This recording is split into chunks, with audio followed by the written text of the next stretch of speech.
Picture a high-functioning software factory. You have a dozen active workflows.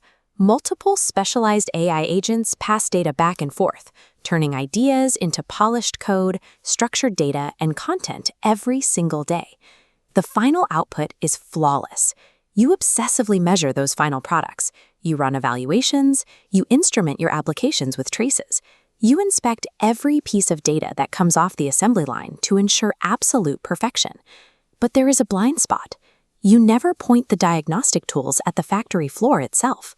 You inspect the applications the AI builds, but you have zero visibility into what the AI agents are actually doing while they built them.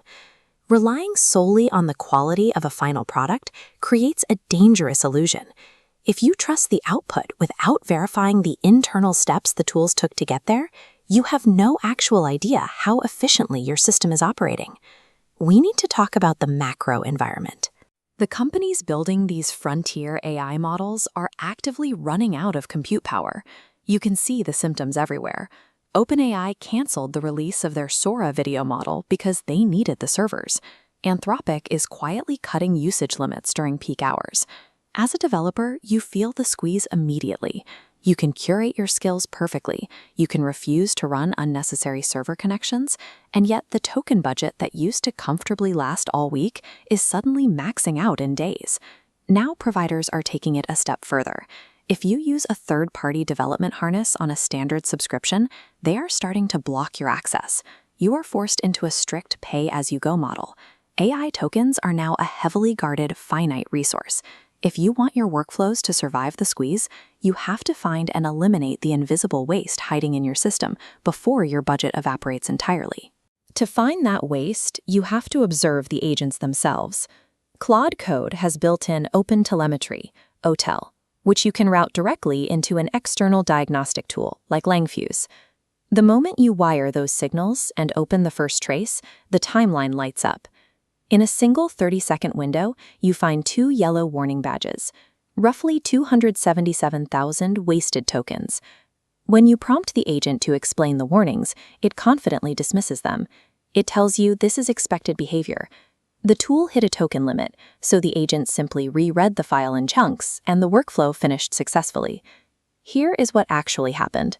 The agent needed to find one specific line marked planning inside a massive YAML document.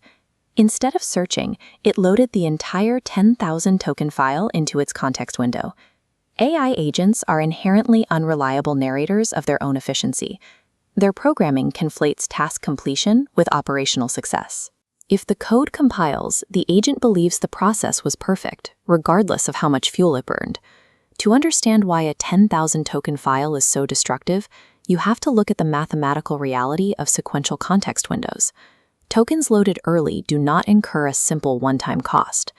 Those 10,000 initial tokens sit in the context window, duplicating their exact cost on the next API turn. The dead weight multiplies across subsequent turns. The waste compounds. You can eliminate this entirely by forcing the agent's logic. If it runs a low-cost search command to extract the target line first, the read operation only costs a few hundred tokens instead of thousands. Early-stage data bloat is the most destructive force in an agentic workflow. It takes an invisible cost and then multiplies it with every single subsequent API call the system makes. That 277,000 token waste was discovered by inspecting one single workflow. A high-functioning factory usually runs a dozen of them. The resolution takes 15 minutes. You edit a slash command. You give the agent a strict rule. Search the file before you attempt to read its contents entirely. Grep, then look. Fully automated exterminator agents might monitor these traces someday, but right now, you need a human standing on the factory floor, acting as a bullshit detector to catch what the machines normalize. If you want to wire your own telemetry, you need the right configuration files, specific bridge setups, and custom agent skills. We have bundled all those technical assets into a GitHub gist linked below. True mastery of AI tools requires actively verifying the hidden internal processes. Blindly trusting polished outputs is no longer an option.